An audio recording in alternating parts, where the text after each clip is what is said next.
and allow that to flourish enough to think well of yourself. But you're not trying to look at that. What spot can I fill in? Oh, I can fake that really well in order to be loved and accepted. So when you do go out there, you're never drained. And when you do go out there, you're solid enough that someone who will try to suck the life out of you or try to make you feel less than, it's not that you feel more than them, it's that you like you and you value whatever it is that you're sharing.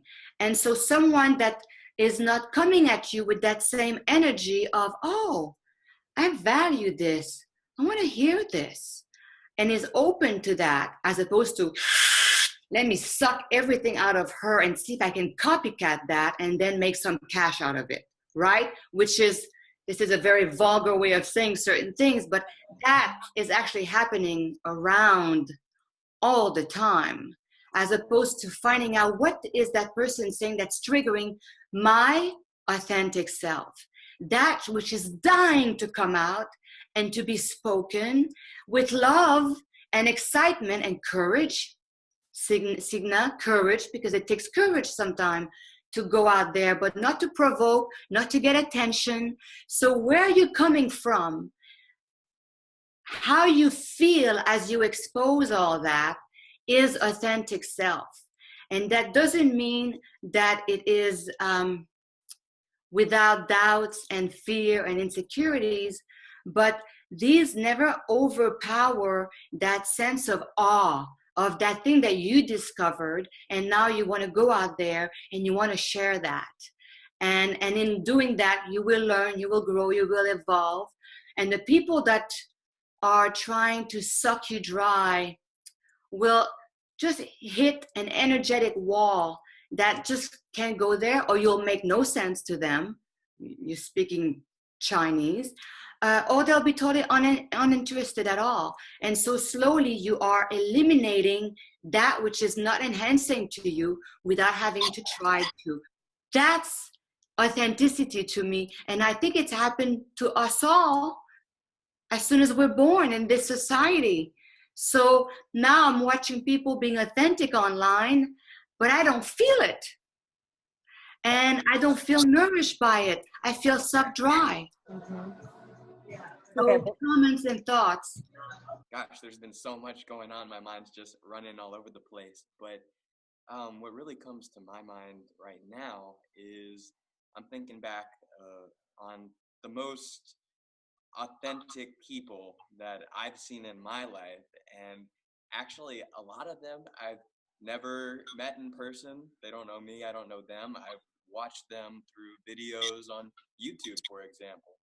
And all of these people that came off as authentic to me and fulfilled me and, you know, did something to nourish my soul, they showed themselves and they related to me because they would usually be talking about something negative in their life and how it affected their growth and their development and how they turned it into a positive. And you know, it may have been something that was seen as negative to the majority of society, but them telling their truth and sharing their experiences and being somebody who could watch that on just something as simple as a YouTube video and relating with their negatives and their positives, it was extremely nourishing to me. So I don't know. That was just, those. That's a lot of those have been a lot of moments of authenticity that I felt from others online in this day of age of social media. So Did seeing somebody else complaining about problems that you either related to or you related to the fact that they had problems, in watching those people, did it make you almost allow yourself to feel those feelings? Is that why you feel like you connected? right, yeah, exactly. So yes, it was like a validation for sure. It was all right to go through. You know, it's kind of like similar to, you know, student freaking out before a test and then seeing one of their friends take the test and, they're alive on the other side and they survived and everything's all right. Social proof that you will survive. Yeah. Something similar to that. I mean, it's a basic example, but I mean, I think we all can definitely say authenticity is so complex. You can just keep running in circles and finding new things every time you run around the circles. Yeah, if anybody else wants to chime in, go ahead. Well, Isabel, I could listen to you all day. I feel like you're my soul sister. What you were talking about, in terms of social media, I think where I had that struggle with Caroline really was a wake-up call for me, because being home on mat leave, I'm scrambling to try to do everything. And so I am very much in tune with my spirituality. I have since I've been a little girl. I don't share a lot about that on social media. I hope that doesn't make me unauthentic, but I know when something isn't right. And I have this passion that I have with coaching, and it truly is a passion of mine. And so just when I had that wake up call, you've got the stresses of being a wife, being a mom of now 2 children, you've got family stresses and, trying to keep up with the household and everything. And I am the type of person that if I see negativity or I'm around negativity, it affects me greatly. And I find with social media, especially, you tend to see the highlight reel of everybody else. They're making Easter things for their kids and it looks like Christmas, like whatever happened to Easter. And that causes that stress on you of trying to keep up. So recently what I did as a measure for me, I guess, trying to relate it to authenticity, is I unfollowed a few people. If their posts were always negative, I was like, I can't relate to that because that's not who I want to be, and started digging in. Like reading, I think, is so therapeutic. And I used to think it was for kooky people, I don't know, but personal development, like just filling yourself full of things positive on all angles, the emotional, the psychological, the spiritual, to keep, because I feel like the world is against you and it doesn't want you to be authentic. And I feel like for me personally, it's something I do have to battle, I guess, on a daily basis to be true to me. And I want to be that sunshine in people's lives. You know what I mean? So I don't want that person snatching that away from me. And I feel like, I don't know, it can be easily done. It's interesting what you said, Signe. I want to catch it before I forget. You said the world doesn't want you to be authentic. I feel like yes, I wrote that down too. Yes. Yeah. And I think that it's on a first level, absolutely. Like I would say, of course, it looks like that. And it does feel, because of politics and the state of affairs and everything you listen on the news, and even I think it goes back to authenticity, the need to constantly be a star.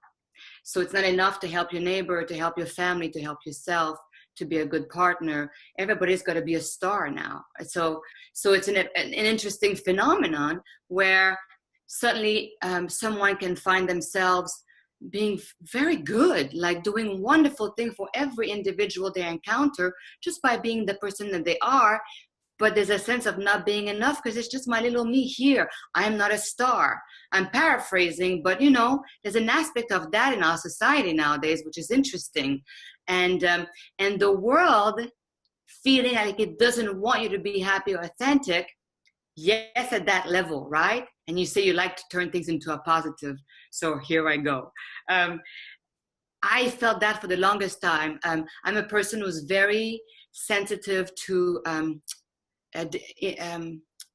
disharmony. Anything around me that is disharmonious, that passive aggressive energy, manipulation of, from the subtle to the non-subtle, it really wounds me. And it worked against me because I was like a victim about it until I figured out that it was also my best teacher.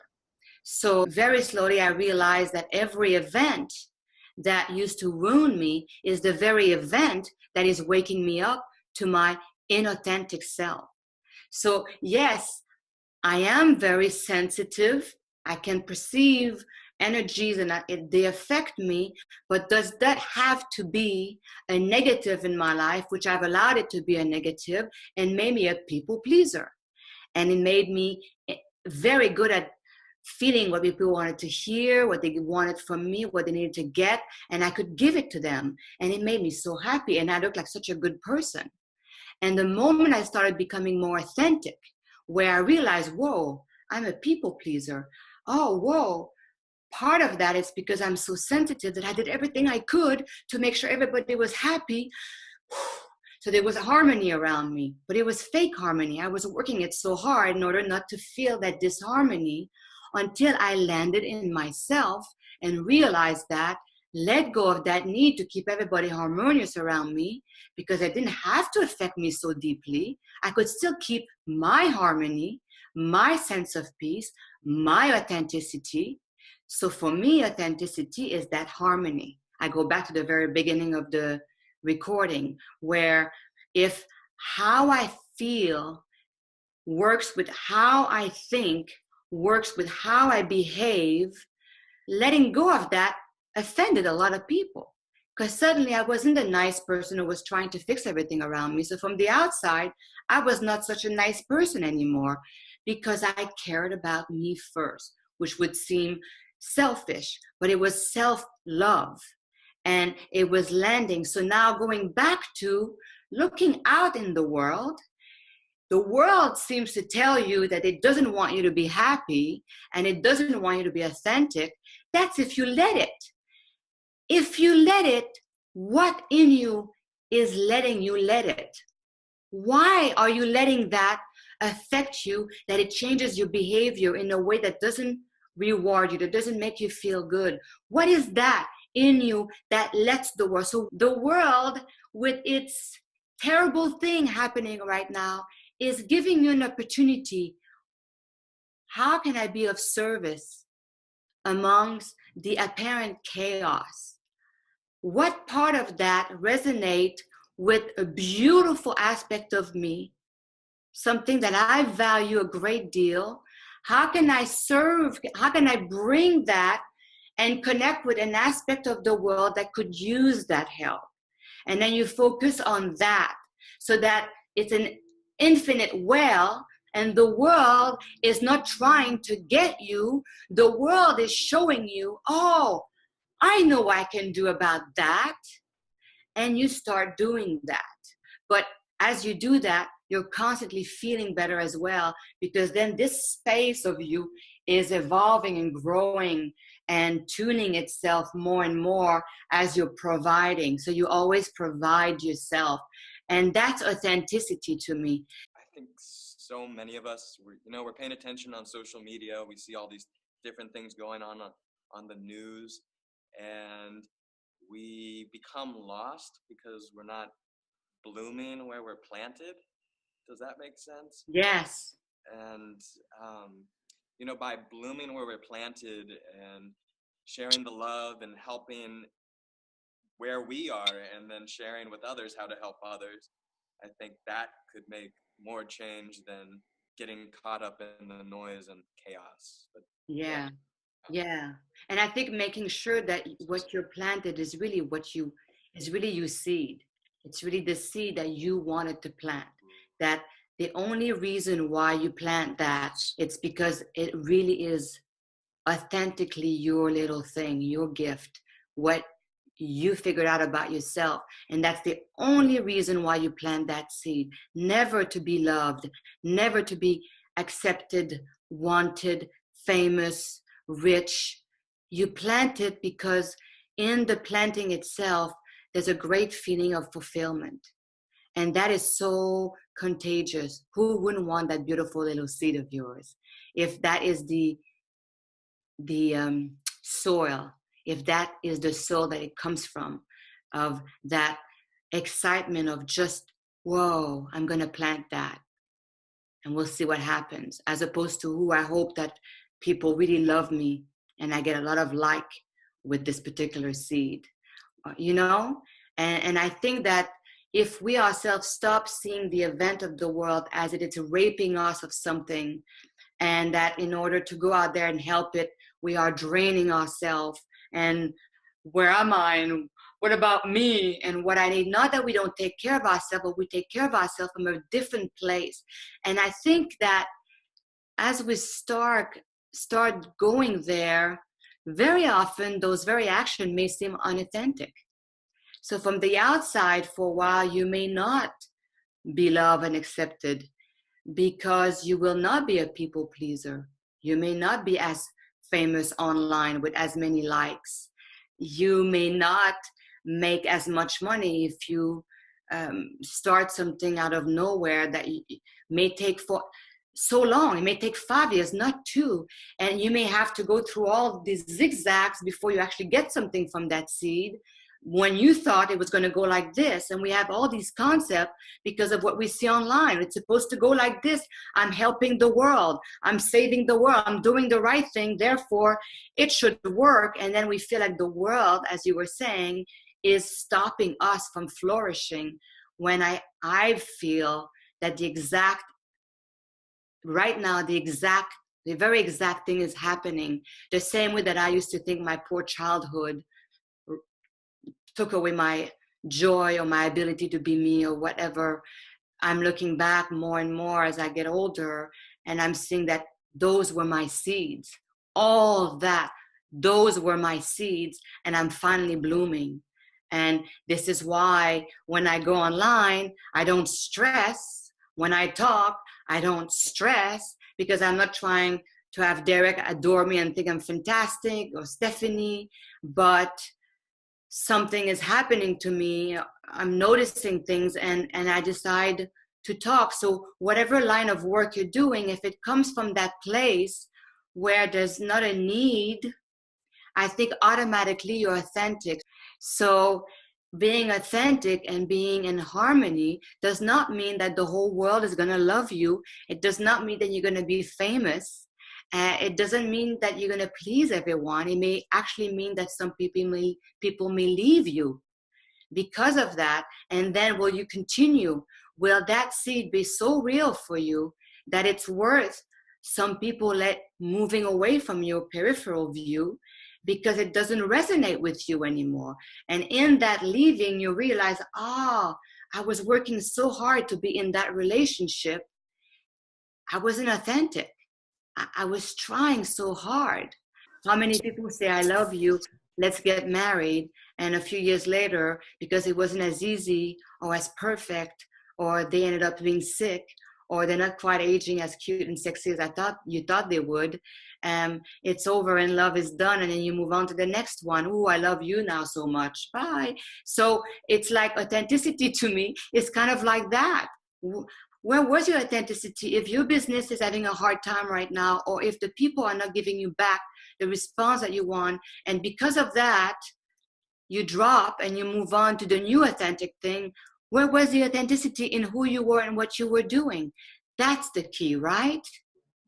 Yeah, if I can maybe summarize from what I'm hearing is that instead of working and toiling to pour into these things that you think there's a space for, because other people, you think that they need that, or you think you're going to get a reaction from that, or it makes people happy, you're a people pleaser. Instead of pouring and pouring and pouring and pouring into that, find the thing in you that you were born with, the light in you, and pour your energy in that, and you'll find your space in the world. It's not about going for what gets you an immediate reaction. It's about doing the thing that fulfills you, that feels right to you, and then it's an attraction. You'll remove the people that are not in vibration with that, and you'll end up attracting and going towards where you need to fit in to the universe. And I think when it was brought up, that society, it seems like society doesn't want us to be authentic. My personal perception on that is, I don't remember, with personal development, I read a lot of things as well. And somebody said in one of the books that,